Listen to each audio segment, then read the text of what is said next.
शहर की जनता, शहर का नेतृत्व करने वाले और जहां लगातार जो हमारे यहाँ दोनों विधानसभा के प्रतिनिधित्व इनको शहर की जनता का मिला, उसके अनुरूप इन्होंने यहाँ शहर के अंदर कोई विकास कार्य नहीं किया। कांग्रेस जोर से नारा नहीं लगता है। कांग्रेस पार्टी, मल्लिकार्जुन खड़गे, मल्लिकार्जुन खड़गे साहब, राहुल गांधी, भारतीय जनता पार्टी, भारतीय जनता पार्टी, नगर निगम प्रशासन, नगर निगम प्रशासन। अब मैं बोलूंगा नगर निगम प्रशासन होश में आओ। आप बोलना होश में आओ, होश में आओ।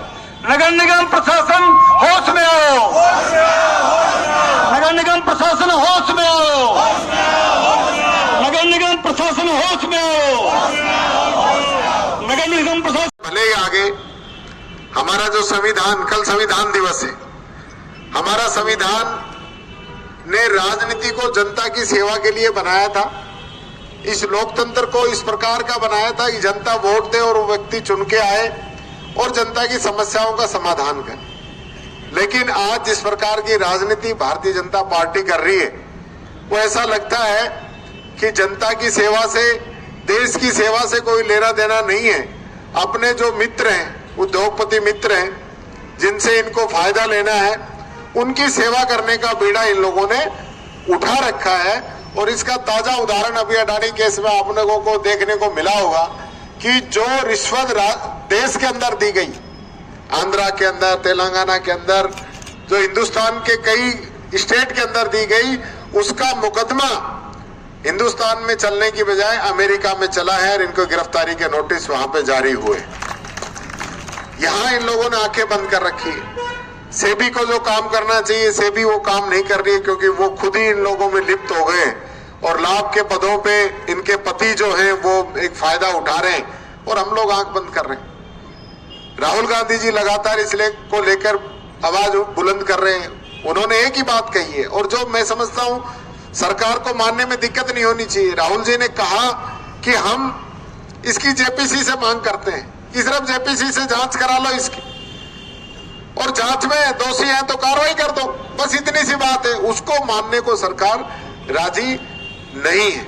और यहाँ इस सरकार की तो हालत आप सब लोग जान रहे हो कि जो हालत आपके यहाँ नगर निगम के अंदर इन लोगों ने कर रखी है, ऐसी ही सभी जगह विधानसभाओं में भी पहली बार इस प्रकार का। और इनके प्रदेश अध्यक्ष का राठौड़ साहब ये बयान आया कि जो राज जो बना हुआ है उसी सोच के लोगों को जिता के भेजो, ताकि दूसरे लोग जीत के आएंगे तो काम नहीं होंगे। तो ये तो फिर तो सारे बीजेपी को ही जिता लो भाई, दूसरे लोग क्यों वोट डाले, एक यही डल जाएंगे। यानी दूसरी विचारधाराओं की कोई जगह ही आपके पास नहीं है, तो फिर क्यों चुनाव करा रहे हो, क्यों दूसरे लोगों के पास जा रहे हो।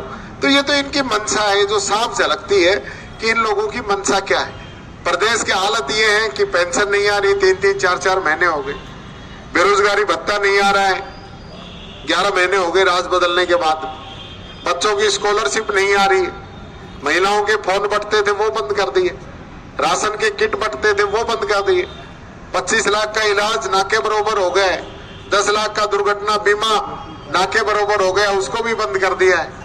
तो ये राजीव गांधी युवा मित्रों को हटा दिया है, महात्मा गांधी प्रेरकों को भी हटा दिया है, और पूरे प्रदेश के अंदर जो विकास के काम चल रहे थे सब रोकने का काम किया है। जब भी सरकार को कोई काम करने का मौका आया, चाहे बिपरजॉय तूफान आया, बरसात आई, ये लोगों की मदद नहीं कर पाए, पानी का निकास नहीं करा पाए। बरसात आई, पानी का निकास नहीं करा पाए। गर्मी आई, न बिजली दे पाए जनता को, न पानी दे पाए। अब फसल का समय आया तो जनता को खाद नहीं दे पाए। तो किस नाम की सरकार के अंदर बैठे हैं। मैंने तो कहा था इनको विधानसभा में, आपने सुना भी होगा कि कुर्सी है, कुर्सी है, जनाजा तो नहीं है।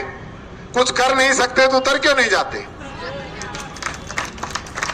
कि कुर्सी है, कोई जनाजा तो नहीं है, कुछ कर नहीं कर सकते तो उतर क्यों नहीं जाते। ये हालत इस सरकार की बनी हुई है। बड़ी बड़ी बातें कर रहे हैं, बातों के तो ये बादशाह बने पड़े हैं, लेकिन धरातल में देखोगे सारी स्कीमें, सारे काम जो पिछली गहलोत सरकार के थे, आज वो जहां थे वहीं रुके पड़े हैं, नया काम एक भी लोगों ने शुरू नहीं किया है। ऐसे इनके तो जो सरदार हैं दिल्ली में जो बैठे हैं, जो 15 लाख खाते में लाऊंगा, 100 दिन में काला धन लाऊंगा, 2 करोड़ रोजगार हर वर्ष युवाओं को दूंगा, पता नहीं क्या क्या बातें करी आप सब लोगों से। कोई धरातल पे नजर आई क्या? कहीं नजर ही नहीं आ रहा। मणिपुर जल रहा है, देश जल रहा है, कहीं कोई इन बातों का जिक्र ही नहीं है। और वो विदेश घूमने में लगे हुए हैं और हमारे वाले भी आजकल विदेशों में घूमने लगे हुए।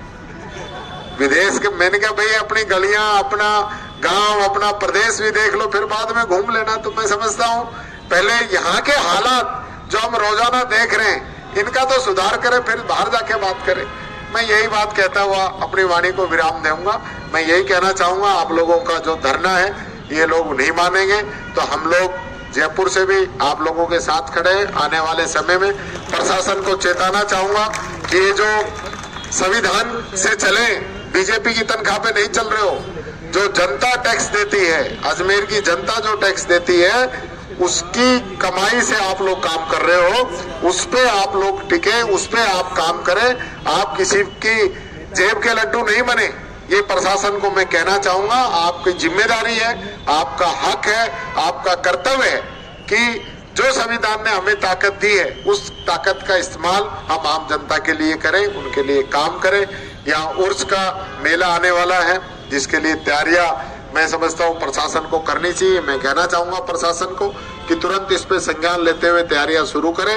ऐसा नहीं हो कि हमारा जो एक राजस्थान की जो एक परंपरा है, हमारा जो देश के अंदर एक स्थान है अतिथि देवो भव की जो हमारी परंपरा रही है, ब्रह्मा महाराज का यहाँ पे मंदिर है, हमारे यहाँ पे विश्व विख्यात हमारी दरगाह है। ऐसा ऐतिहासिक हमारा अजमेर का जो स्थान है उसमें उर्स के मेले में कोई कमी रहे, बाहर से देश विदेश से जो जायरीन आते हैं तो वो कोई बात छोटी पड़े तो वो हमारे मान सम्मान के खिलाफ है, तो उसका भी प्रशासन ध्यान रखे। यही बात कहता हुआ आप सबको